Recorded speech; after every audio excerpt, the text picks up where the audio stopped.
I know that these humans are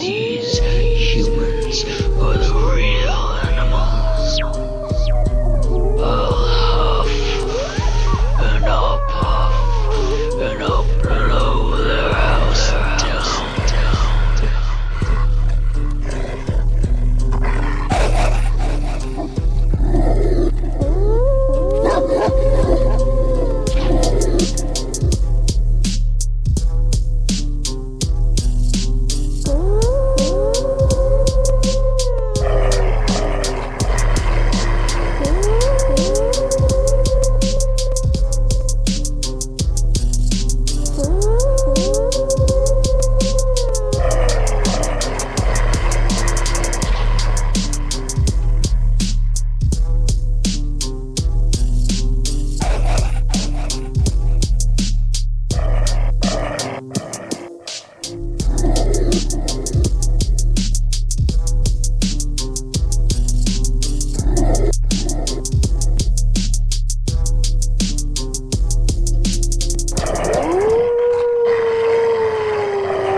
Check this out. Those of you complaining about heart problems, I want you, in the military, I remember we went through some tests and stuff like that, and I can only share what I've been involved with.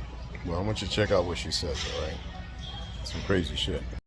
What she says is absolutely happening, and that our own government has been involved for decades, spraying chemicals into the air with no regard for the people those chemicals could be hurting. I want to welcome in former U.S. Air Force environmental specialist and geoengineering whistleblower, Kristen Megan. It's great to have you back, Kristen. Appreciate you being here.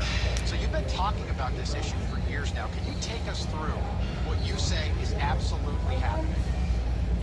Yeah, thanks for having me back. This is absolutely happening, and it's basically now openly admitted, even though you're getting kind of pushback from the EPA, but I don't think it's intentional. What I discovered around starting in 2007, I was working in bioenvironmental engineering in the Air Force. And like I had mentioned previously, I tried to debunk this. And in the attempt to debunk it, I realized as somebody who was approving forms called Air Force Form 3952s, I had to reject these toxicants on formerly known as an MSDS, now an SDS, because they're the very same toxicants we were trying to engineer out of the workplace. So why would we be procuring more? So lots of soil sampling, air sampling. Once I got threatened, I knew I found something, and it's very much happening. In fact, when I finished my master's around 2015, it was in one of my environmental textbooks that they were doing it. So it's a shock to me that people still think it's not happening. Yes, yeah.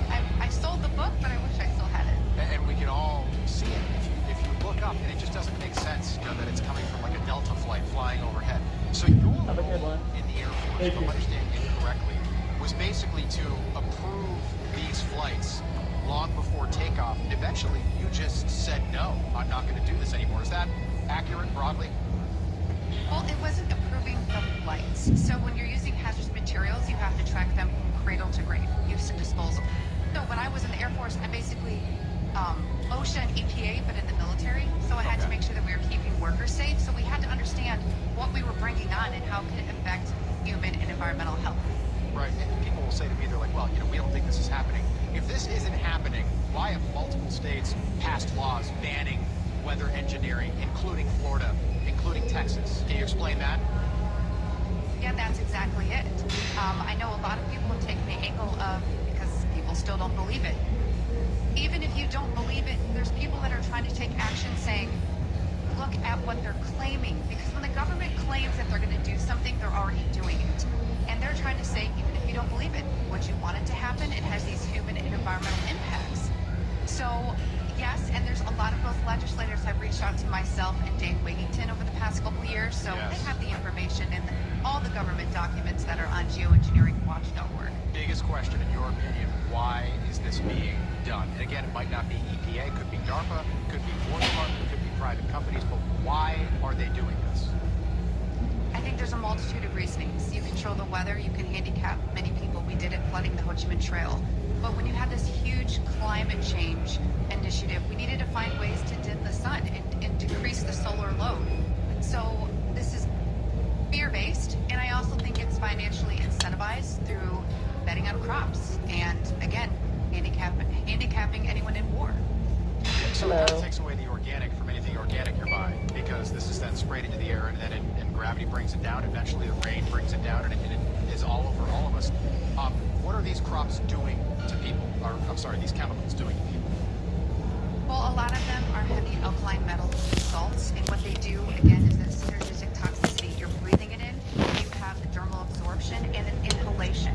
And it does depend on relative humidity and different weather patterns. Like, I live in Michigan, so we have all seasons in the same day. Right. The dissipation rates are faster. When you ingest that, it is eating away at your gut health. And the thing is when they're using strontium and barium, those things bioaccumulate in the bones, and it also displaces potassium. And if anyone's ever had low potassium, you know that causes a massive issue with your nerves and your heart, and it can mimic a heart attack. So we're getting massively bombarded because, again, different realms of exposure, and depending on where you live, you're more exposed already because you have background elements in your drinking water. Jeez, it's so scary. Christian, we appreciate you being with us again tonight. Thank you. Look forward to having